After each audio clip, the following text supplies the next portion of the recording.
So hello, everyone. My name is Melanie Pirro. I am the Managing Director of ADS Dental Transitions, and I'll be facilitating this ADS webinar today.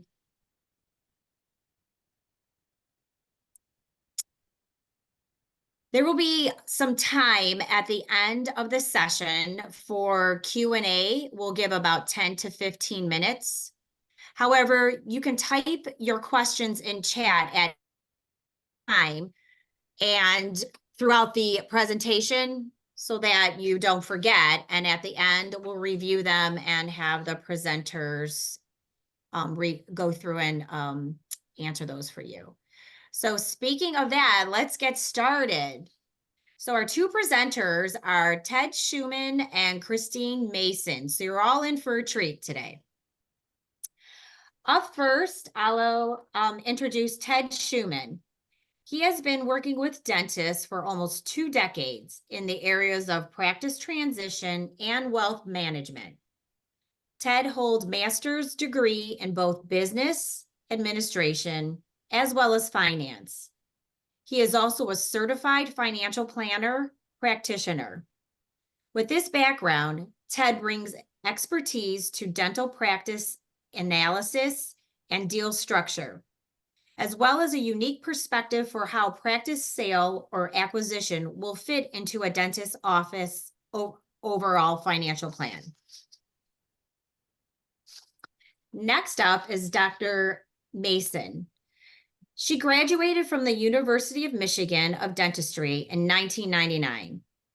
Her first years as a dentist were spent working in a private practice and teaching at the University of Kentucky Dental School. She and her husband moved back to Michigan, where she was a partner in a group practice for 15 years. Dr. Mason bought a solo practice in 2016 and last year sold her practice and retired from clinical dentistry.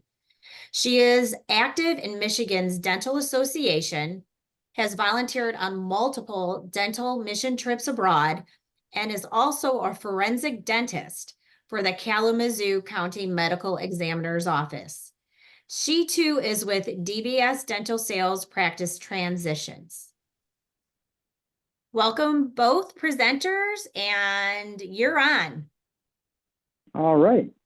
Well, thank you, Melanie, for the introduction. We're certainly glad to be able to be here today to discuss sort of a fundamental question in the career of any practice owner, and that is, are you ready to sell your dental practice? Now, as Melanie said, this is work that I've been doing with clients for quite a long time, and I'm thrilled to have Christine Mason from our team, who sort of brings her unique perspective because she understands life from what I would call both sides of the operatory, right? Christine, you've been an owner of a practice, and you know what that life is all about, and now you're on my side, working with our clients on practice transition plans, and you can kind of see what life is like that way too. So this is obviously a critical decision that a practice owner sort of arrives at a certain point in their career, and everybody sort of comes at it from a different angle.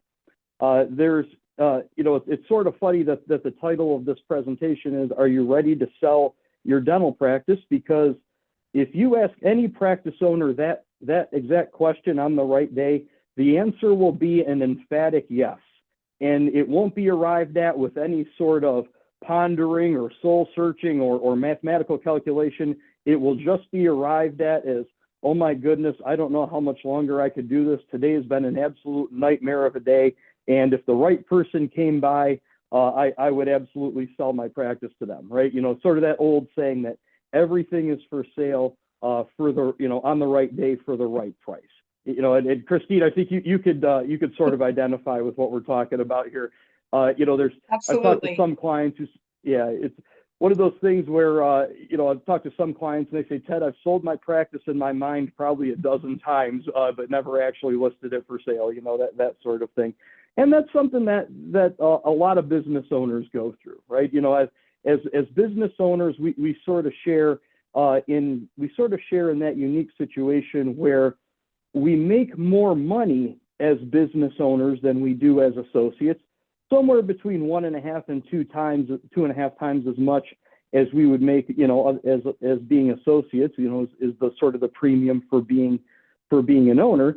But by the same token, we earn that premium, right? We earn that additional income that comes from being an owner, with the added responsibility and the added stress.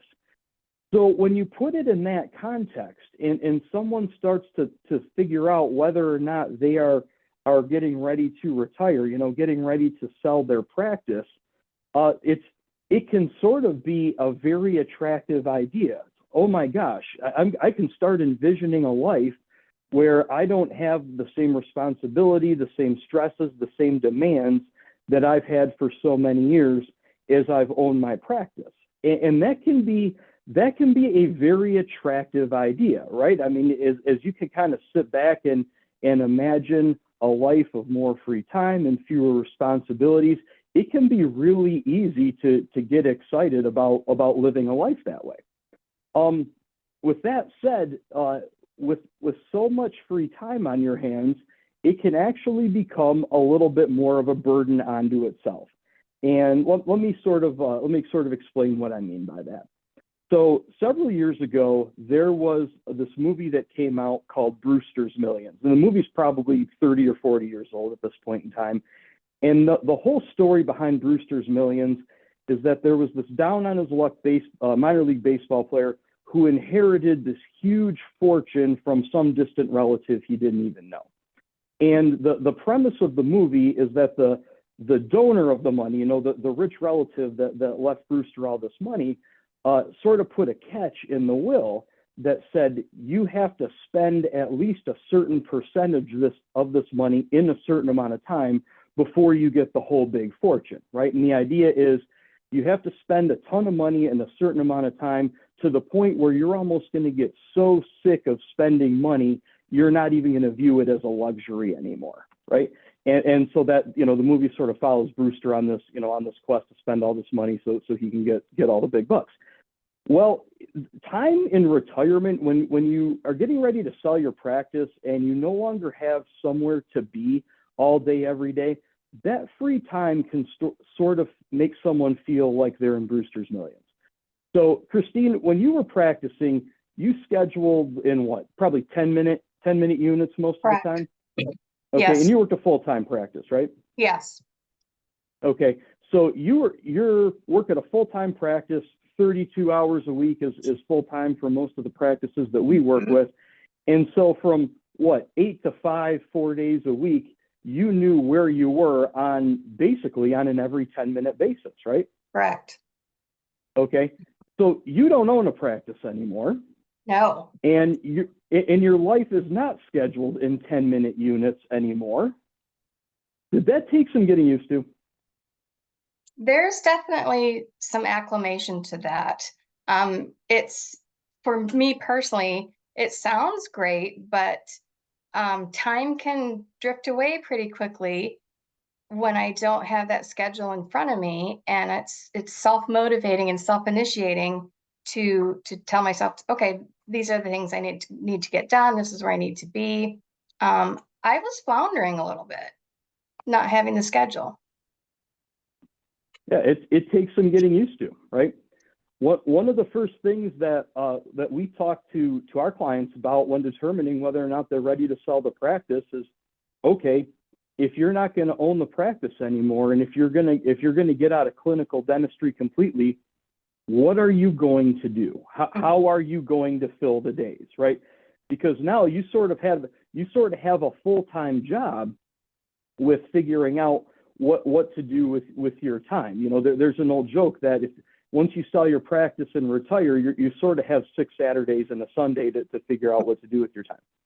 And as I've asked clients this question over the years, I've had a couple of repeat answers which sort of tell me that the person getting ready to sell their practice has thought about it, but not real deeply. And because there've been a couple of answers that sort of repeat themselves over time. So sometimes I'll ask a client, what are they planning on doing once they don't own the practice anymore?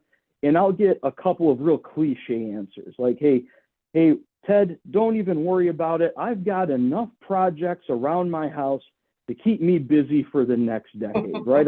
My significant other has a list a mile long of things that I'm supposed to get squared away around the house or the cabin or whatever it is. And I'm going to be able to fill my days taking care of that kind of stuff. Mm-hmm. Well, what those people find out is that the reality of the situation isn't that they didn't address that list of things to do before they were retired because they didn't have time. They didn't address that list of things to do because those things are inherently uninteresting or unpleasant in some other way. And just being retired won't immediately make those household chores more interesting and compelling things to do, right? Mm-hmm. Christine, you're nodding along. It sounds like maybe you've thought of this, right? Mm-hmm. Okay. You know, other answers I get when I ask what someone's going to do once they sell their practice and retire, they say, Ted, I can't wait to spend every day with my grandkids. You know, we've got grandchildren now, and I can't wait to spend a bunch of time with them. Now that answer, that particular situation can go one of two different ways.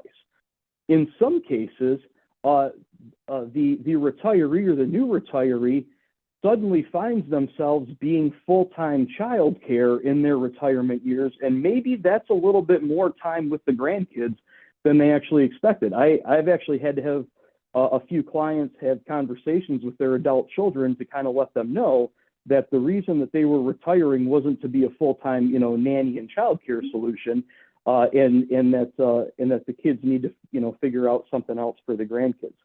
The other side of that coin is sometimes when people are, you know, when people think they're going to be able to spend a lot of time with the grandchildren, they sort of forget how active young families can be, right?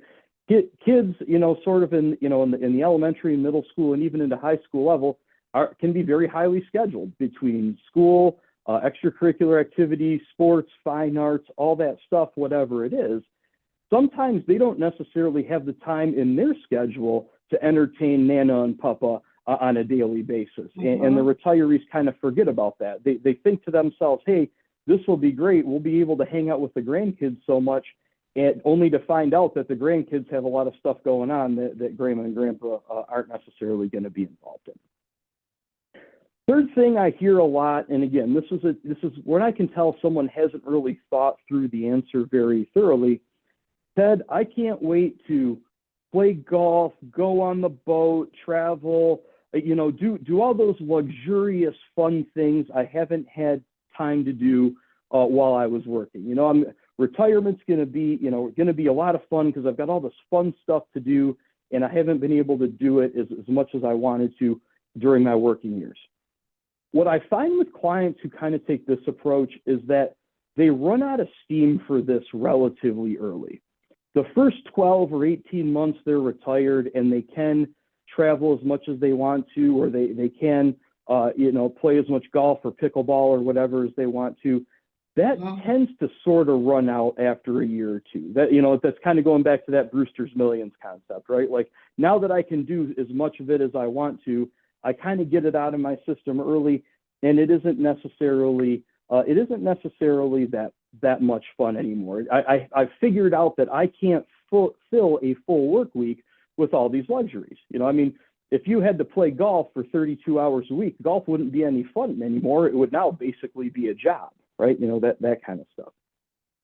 One of the most dangerous ones that people sort of consider when they're getting ready to sell the practice and figuring out what to do in their next act is to see if they can work for the person that buys their practice. So this can work except when it doesn't. And Christine, you actually did this. You sold your practice and you worked for the buyer a little bit after the fact. Can you kind of share a little bit of your experience with the group? Sure.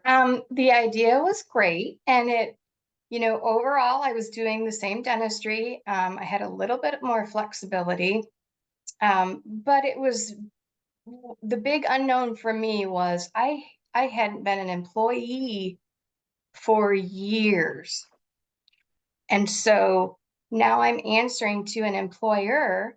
I'm not the leader anymore. I'm not making the decisions. I'm not making recommendations.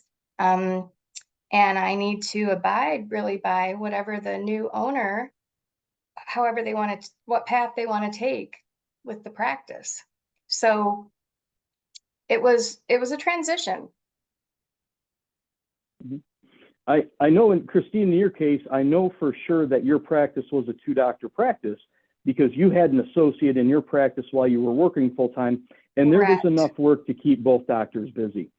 Occasionally, we'll have someone getting ready to sell their practice, and when asked what they're going to do post-retirement, they have this great idea that they're going to stay on and associate for the new buyer, even though this practice has been a 1-doctor practice for the last 30 years. All of a sudden, they think they're going to have the opportunity to work as a 2nd doctor in a 1-doctor practice. And that can go really ugly really fast. You know, one of the most common reasons, at least in my experience, that associate jobs as well as partnerships fail is because there's not enough dentistry to go around. And if you try to force a 2nd doctor into a 1-doctor practice, that can happen. There can also be some intangibles in that. There can be some, and Christine, you hit them a few minutes ago.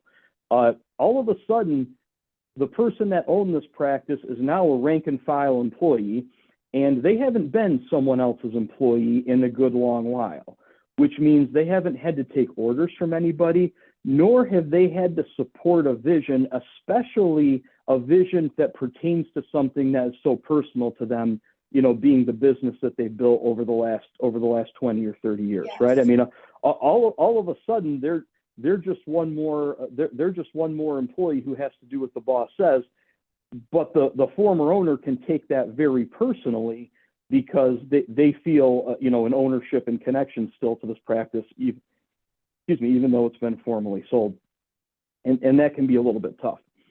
With that said, that working after the sale can be a pretty great idea to, first of all, find a separate job, or what we would call a semi-retirement job, and Christine will talk about those in a little while.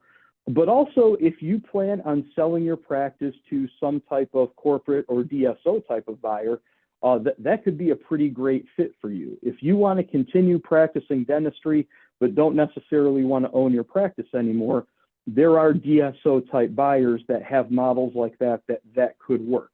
Doesn't necessarily make sense for everybody, but it can work for a lot of folks.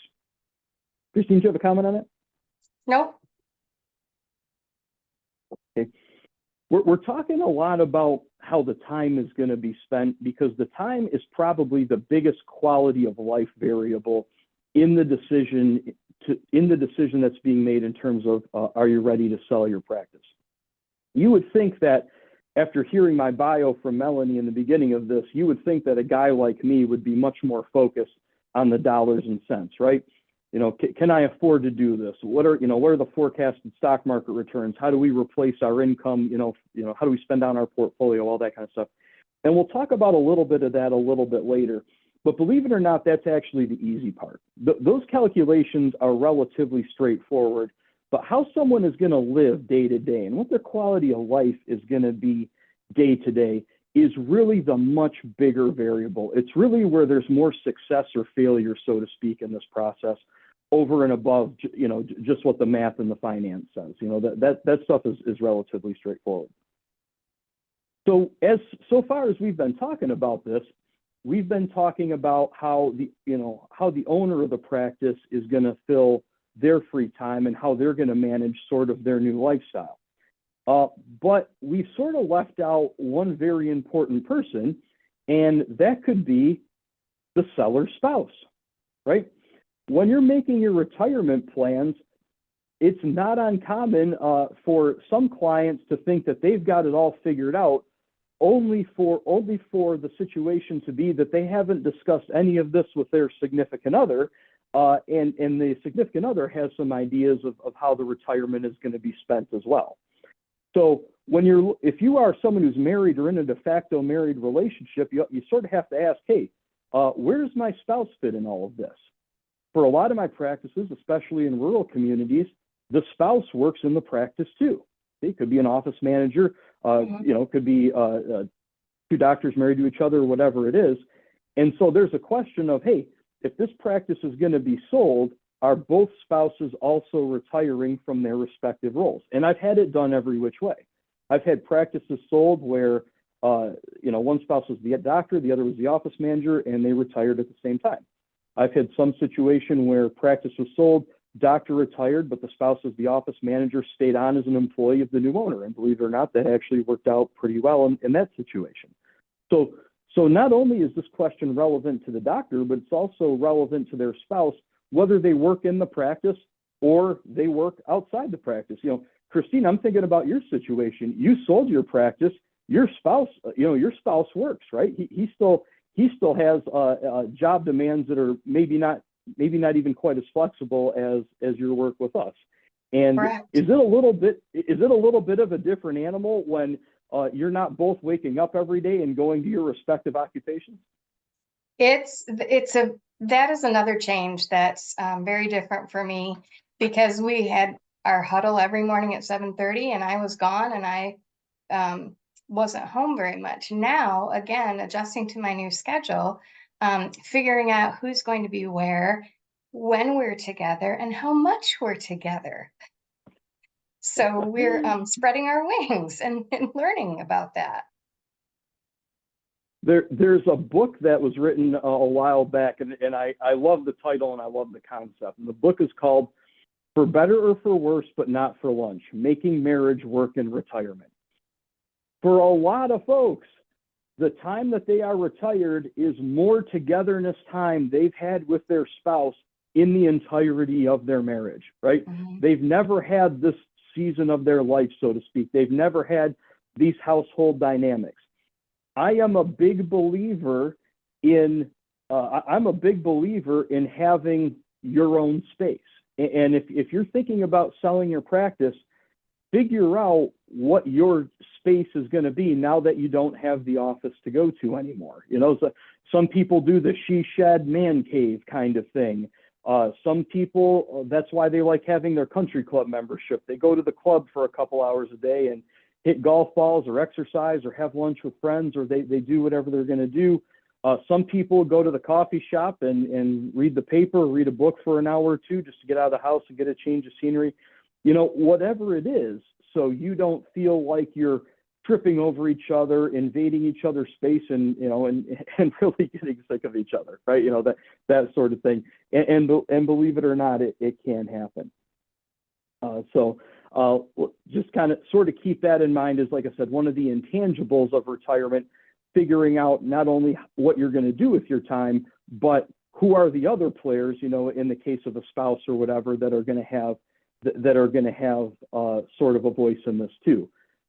Make sure your spouse is also on board with retiring or selling the practice or whatever, and what you're both going to do. If one spouse has a vision of buying a motor home and driving across the country visiting every major league ballpark, and the other spouse has a vision of buying a beach house and living the beach life near the water, that's a conversation that should be had, but before it leads to an argument, Mm-hmm. right? So it's that. And I think, Ted, it's communication and expectations. True of so many things in life, but you're absolutely right. Communication and expectations, or managing expectations, Mm-hmm. anyhow. So when it comes to planning out your time in retirement, you can almost think of budgeting your time like you would budget your money. And there are a ton of software programs and spreadsheets and that kind of stuff that can help someone budget their money in retirement. And budgeting time should sort of be approached similarly, should sort of be approached the same way. Now, it's not lost on me that some of us are better budgeters than others, right? When it comes to our money, some of us know where every dollar goes every single month. We track every dollar coming in, every dollar going out. We have some type of spreadsheet or software program or whatever that we log that into, just because it makes us feel better about things. And we have a real handle on what's going on. Others are more lackadaisical in terms of budgeting their money, right? And they kind of have an idea of how many dollars are coming in, and they kind of have an idea of what it costs them to live on a monthly basis. And as long as the checking account isn't negative, in their minds, that's success, right? And it's really not right or wrong. So think about budgeting your time, sort of the same way. When you find yourself in retirement with a lot of time on your hands, start putting together a plan for it. And you can actually start with the day-to-day stuff. Start with 8 hours of your time are probably going to be spent sleeping, that kind of stuff. Then build in time for like workouts and grocery shoppings, any civic organizations or clubs you're in, any of the grandma and grandpa obligations you have, all that sort of thing, right? Be thinking about that kind of stuff. Then add in the stuff you're going to do, whether it's travel, big trips or the holidays or some of those kinds of things. Kind of get those situated in there as well. You want to be doing this to provide a framework, and I always say do it like you're planning a vacation, because in all honesty, retirement's the longest vacation you're ever going to take. So plan it like you would plan your vacation. Have some of this stuff more or less set up, but you don't have to fill every single minute either. Go ahead and leave in some flexibility time. Pencil in the naps and the happy hours and all the stuff that you're going to be able to enjoy, even if it doesn't seem all that productive. It's okay to relax and have that leisure, right? When you're sketching this kind of stuff out, it can not only help you get a framework or a realistic idea of what a day in the life of retirement is going to be, but it can also give you an idea of how many dollars are going to need to be, how many dollars you're going to need to support a retirement sort of like you have planned. So we're going to sort of go to that part of it right now.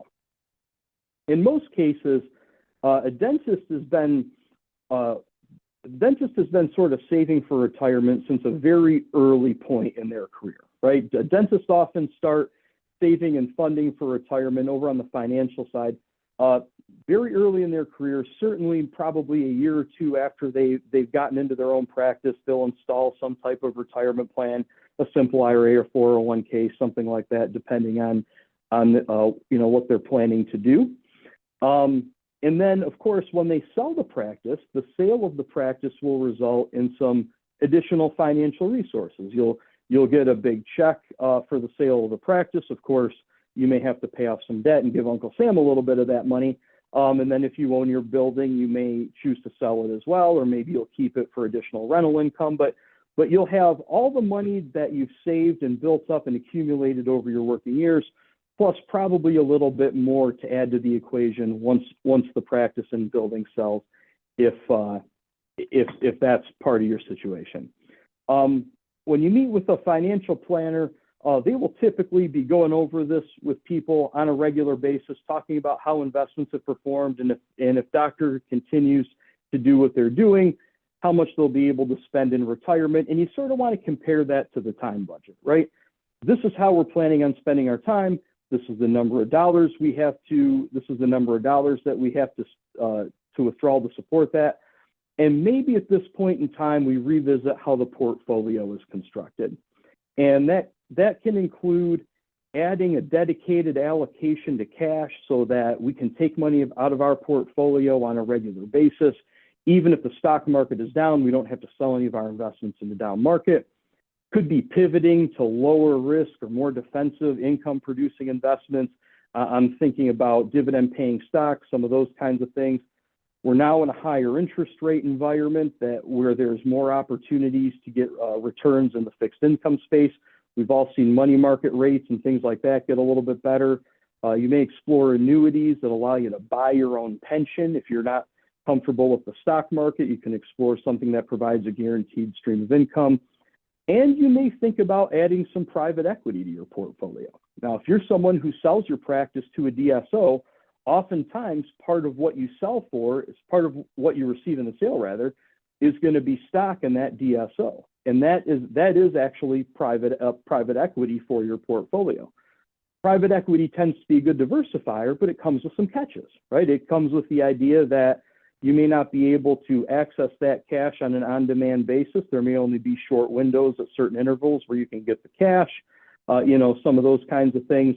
But all that stuff sort of situates into your portfolio so that you ought to be able to support yourself in retirement. And then, of course, you have Social Security, depending upon which age you take it as well. There's 3 magic ages for Social Security benefits. There's 66 or 67, where you get your full retirement benefit. Age 70, it gets a little better. If you go down to 62, it gets a little bit worse. And if you're part of a married couple, there are some strategies that you may want to consider in terms of integrating or optimizing your claiming strategy. Now, of course, if you want to continue to work after you sell your practice, there are some options for semi-retirement type of jobs. And Christine, do you want to talk a little bit about what some of those would be? Sure. So one of the things that you may consider when you retire is that you might want to work part-time with some flexibility. You want to stay sharp, stay relevant. You still like what you're doing, but you don't want the ownership stress. It can provide a little bit of extra income that can reduce or delay how you pull from your portfolio, et cetera. We talked very briefly about staying as an associate in the old practice. Real quickly, mixed messages to the staff and patients. You may get frustrated at some of the changes because you kind of wonder, well, what was wrong with my way? But there are opportunities. For example, you could become a practice broker or a practice management consultant because our experience in the office really adds value. There are opportunities, for example, with Michigan Dental Association, where there are actually things like an executive director or other formal roles in organized dentistry where there is some income. You could consider teaching part-time at a dental school or a hygiene school. You could be a board examiner. And then as an aside, maybe not necessarily for pay, but you could certainly volunteer at free or low income dental clinics. We have those in Michigan. You could be a mentor for an up and coming dental student or young dentist. You consider mission trips. They're always looking for help through that. So it's not uncommon for dentists to want to work after retirement or their practice sale. Maybe they're not completely retired, but just the sale of the practice. But there's two psychological reasons that at least, and I've run into, and I think it's very applicable, is that you've never been retired before. And I was very worried about not having a paycheck and not having an income and not contributing to my family. And even though I've spent years with my investment advisor saving money, I was worried that I wouldn't have enough or we're going to run out.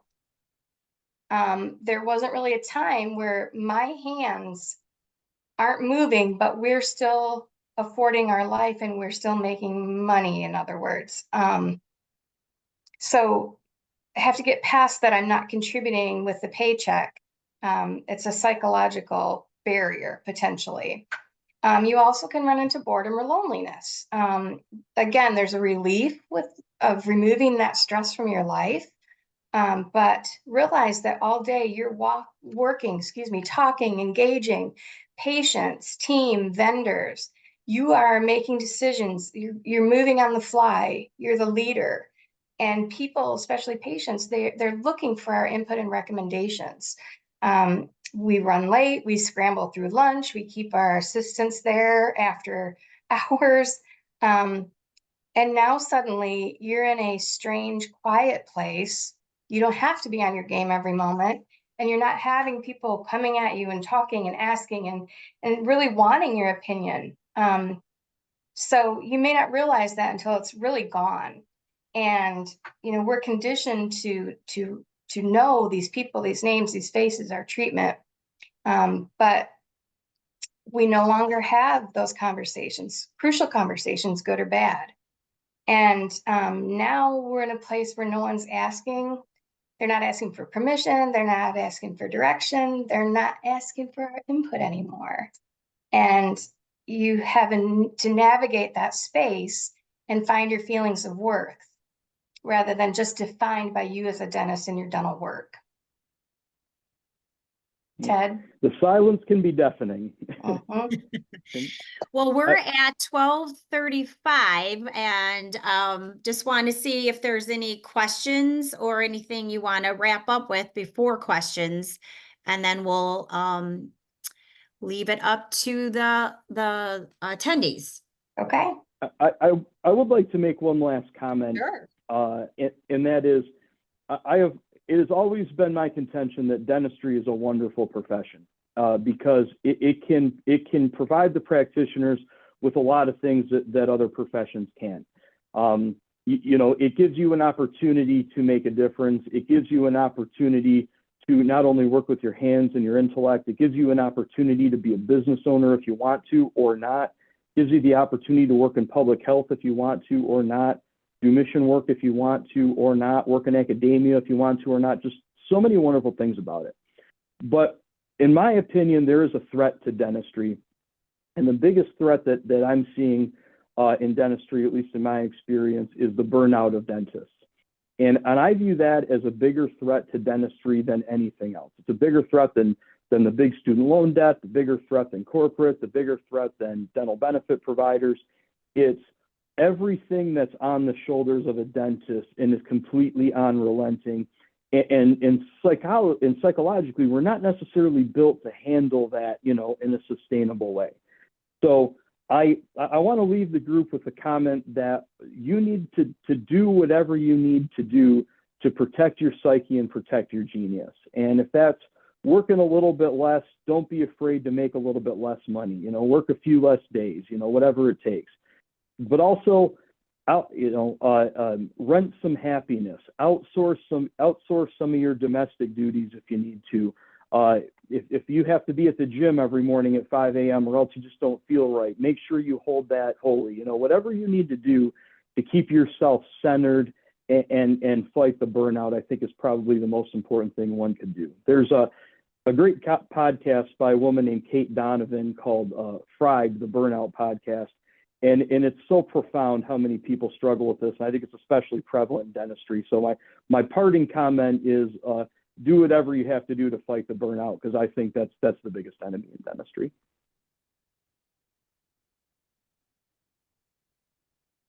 All right, great. Any questions for the group, for the presenters? If you want to raise your virtual hand, I could, unmute yourself, or if you want to put it in chat, I could read it out to the presenters.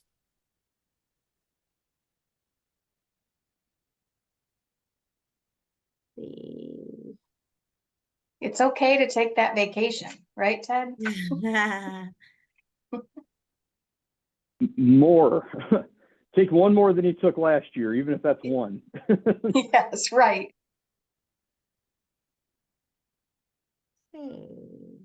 I always say outsource anything you can. Like if you can hire someone else to do your grocery shopping, cut your grass, clean the office, all those kinds of things, that is time and money well spent.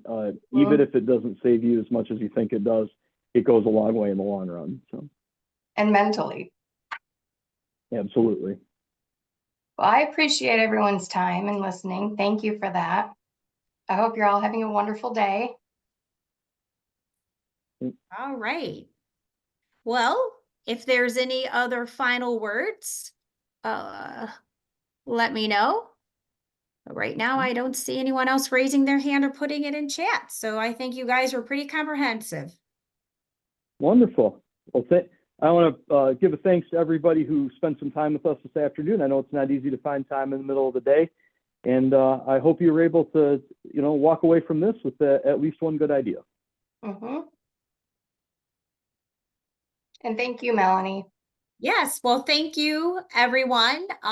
Thank you for attending the ADS Dental Transitions webinar with Christine and Ted, and you all have a wonderful rest of your day. Take care.